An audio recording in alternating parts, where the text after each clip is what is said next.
Welcome back to. We appreciate your support and hope you enjoy the story we've crafted for you. Imagine marrying the love of your life, only to realize her powerful father would stop at nothing to destroy you. But sometimes, karma has a funny way of turning the tables. Without further delay, let's begin the story. Subscribe to Cheating Tales Lab for more shocking true life betrayals and revenge stories. When I married Elise, I truly thought I had won the jackpot. She was beautiful, kind-hearted, and brilliant. We met in college, dated for 3 years, and against all odds decided to get married young. Our bond felt unbreakable. The only problem? Her father, William Harding. William wasn't just any overprotective dad. He was the William Harding, CEO of a massive corporation, a man who had senators on speed dial, and someone who believed two things deeply. Money could solve anything, and no one was ever good enough for his daughter, especially me. From the very beginning, he made his feelings clear. I was a nobody in his eyes, a middle-class kid with big dreams but no real status.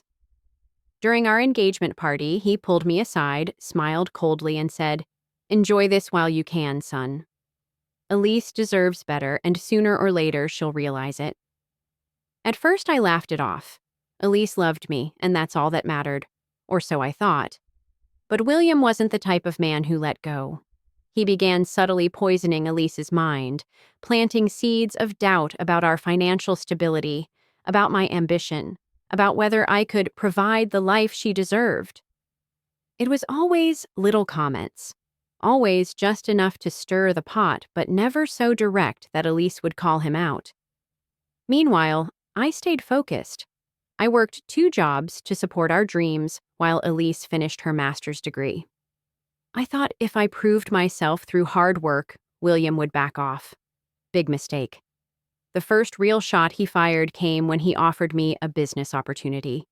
It was framed as a gift, an investment in my future. But the moment I read the contract, I realized it was a trap. Buried in the fine print was a clause giving William the right to seize control of anything I built, including my personal assets, if I underperformed. I politely declined. And that's when things got serious. Suddenly, mysterious problems started popping up. My landlord abruptly terminated my lease. My employer started cutting my hours with no explanation. Friends I'd known for years suddenly became distant. It felt like my entire life was unraveling, and fast. One night, Elise broke down crying. She admitted that her father had warned her. Either he leaves on his own, or I'll make him disappear. At first, I was furious at Elise for not telling me sooner. But when I saw the fear in her eyes, the guilt, the helplessness, I realized something bigger. William wasn't just meddling. He was waging a private war against me. And the worst part? He had resources I could never match. I could feel our marriage straining under the pressure. Elise loved me, but she was still William's daughter. She grew up under his thumb. She was taught to fear disappointing him more than anything else. I had 2 choices: walk away quietly, like William wanted, or fight back against a man who crushed careers for sport. I chose to fight. But I had no idea just how deep his secrets ran, or how badly they would backfire. Fighting back sounded brave in my head. It felt righteous. But the reality of going up against William Harding hit hard and fast. The first blow came at my workplace. I arrived at the office one morning to find my access badge deactivated. When I asked the receptionist to call up to my department, she looked at me with pity in her eyes. 15 minutes later, my manager came down, an awkward tension hanging in the air. "We're downsizing," he said, avoiding my gaze. "Your position's been terminated, effective immediately." I knew it was a lie. Downsizing? Our team had been hiring just last week. I didn't even ask for details. I grabbed my things, walked out of the building, and sat in my car with the engine running but nowhere to go. I could almost hear William's smug voice in my head. Enjoy this while you can, son. When I told Elise, she cried. She blamed herself. I told her it wasn't her fault. But deep down, resentment started growing like a crack in glass. Thin at first, but dangerous. Within days, our landlord served us a notice. Lease terminated, no renewal option. Technically legal, he wanted to sell the property, he said, but we both knew the timing wasn't a coincidence.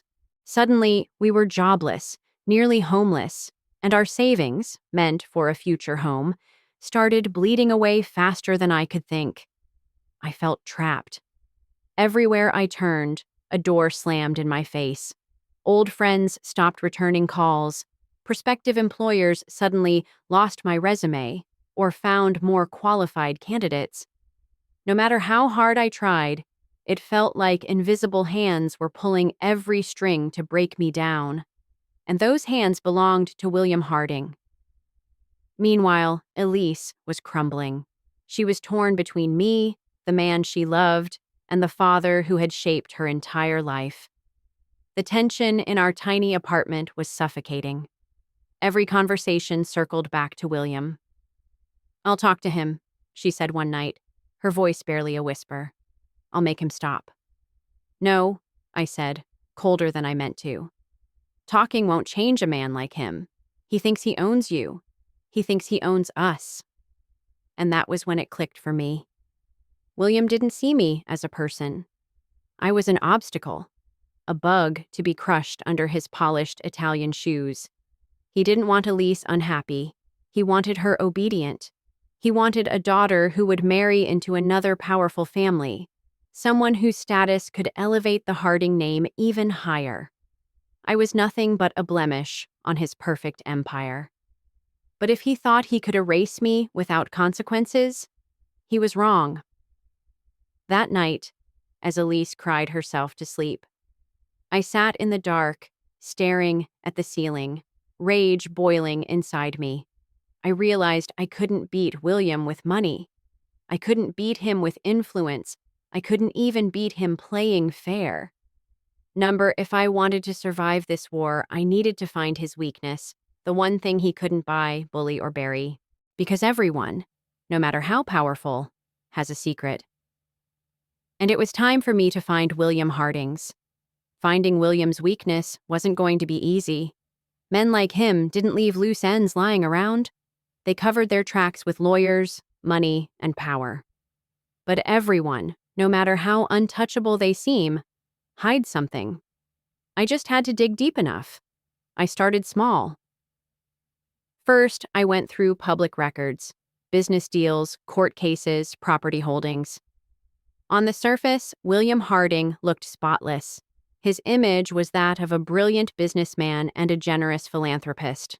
Awards, honors, photos with senators, mayors, CEOs. It was sickening. I even hired a private investigator, Frank, a guy who specialized in corporate dirt. He wasn't cheap, but he was good. I gave him everything I knew about William: addresses, companies, old rumors whispered at cocktail parties.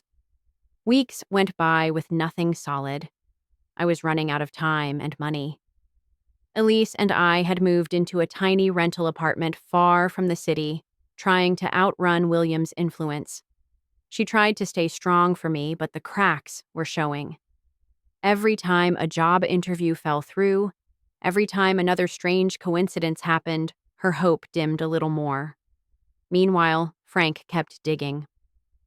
One night, as I sat scrolling through rejection emails for the 50th time, my phone buzzed. "Frank, I've got something. You're going to want to sit down." I met him the next morning at a dingy diner on the edge of town.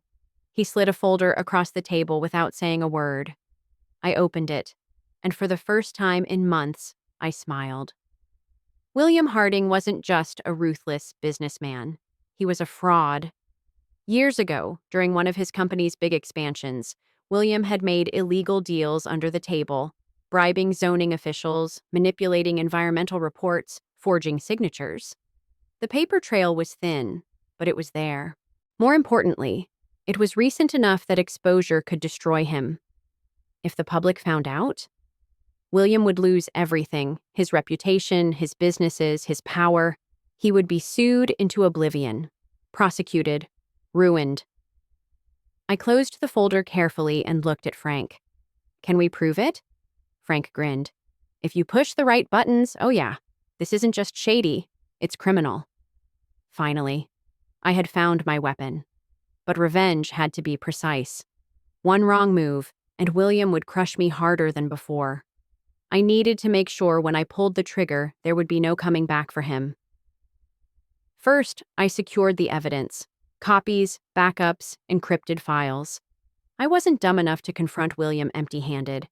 If he destroyed one set of proof, 10 more would still exist. Second, I planned my move. I wasn't just going to expose him. I was going to make him beg me not to. A few days later, I requested a meeting with William through his secretary, posing as a potential business partner. Of course, money talks, so my request got through. The meeting was set. His private office at the Harding Tower, top floor, a fortress of glass and marble where he ruled his empire like a king. Walking into that building, knowing what I carried in my bag, felt surreal.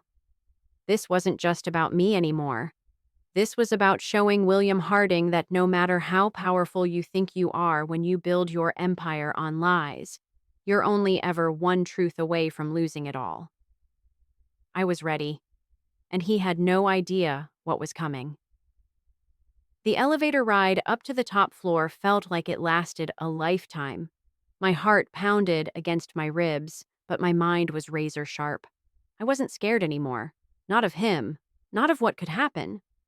I had the truth, and it was a weapon more powerful than anything William Harding could buy. His assistant greeted me at the glass doors with a fake smile and led me to his private office. William sat behind a massive oak desk, flanked by floor-to-ceiling windows overlooking the city he practically owned. He didn't stand. He didn't offer his hand. He just looked at me with a smirk. "I assume you know who I am," he said. "I do," I replied evenly. "And you're about to know who I am, too." He laughed, a slow, condescending chuckle. "You've got guts. I'll give you that. But you're wasting your time. You don't belong in Elise's world. You never did." I placed the folder on his desk. "This says otherwise." His smile faltered just slightly, enough for me to know I had his attention. William flipped open the folder lazily at first, but as his eyes scanned the documents, the color drained from his face. Forgery, bribery, fraud. Things that could put a man like him not just in bankruptcy, but behind bars.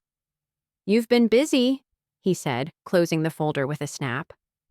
"I'm just getting started," I said. "This is just a taste. I have more copies, more proof, and unless you want this all over the media, you're going to back off. From me, from Elise, from our life." For the first time ever, William Harding didn't look powerful. He looked cornered. But then he did something I didn't expect. He smiled again.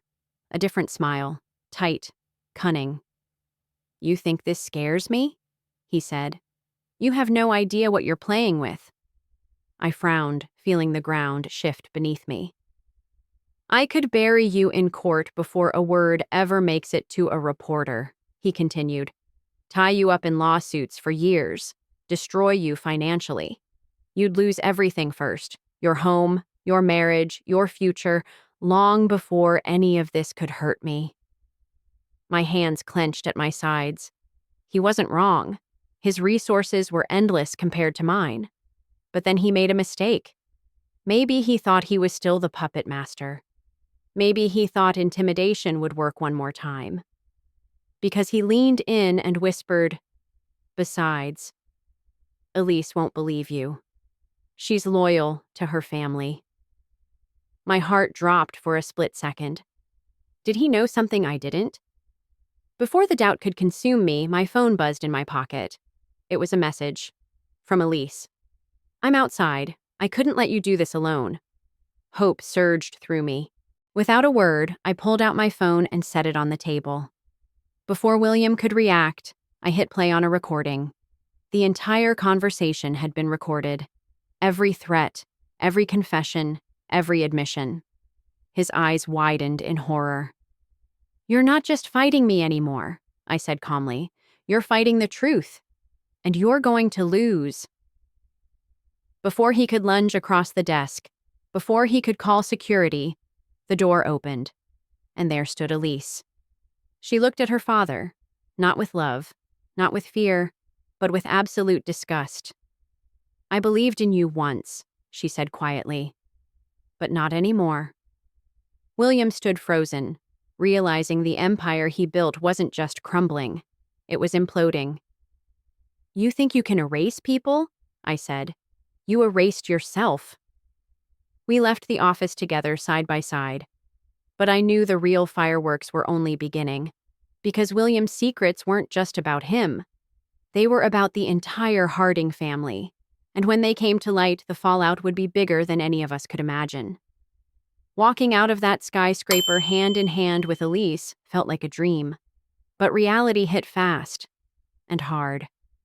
The very next day, headlines exploded all over the news. Harding Corporation under federal investigation. Whistleblower exposes massive corruption tied to top CEO. William Harding accused of fraud, bribery, and corporate manipulation.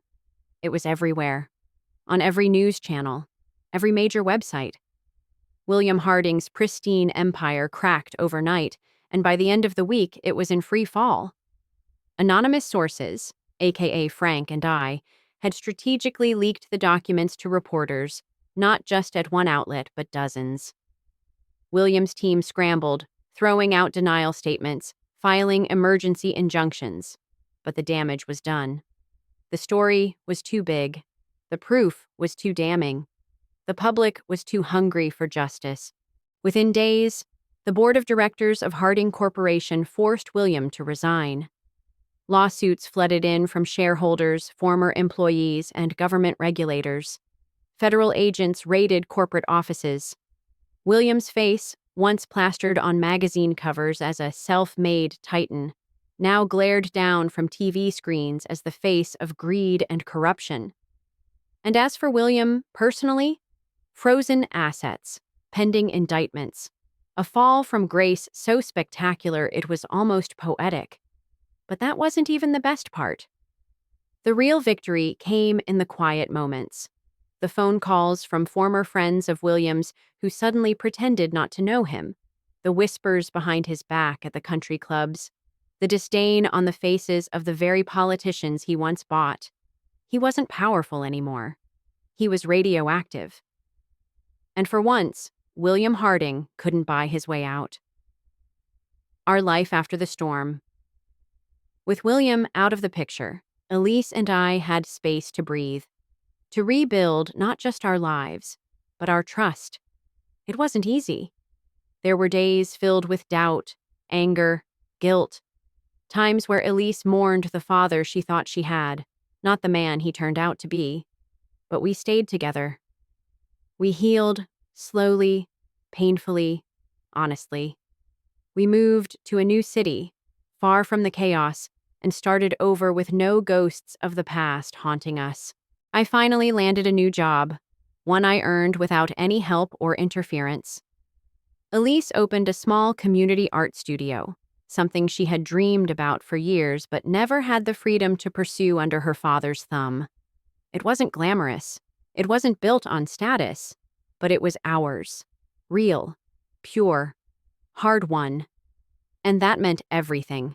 Every once in a while, someone would bring up William Harding, usually in disbelief, like they were talking about some ancient king who had fallen from a throne he thought was untouchable.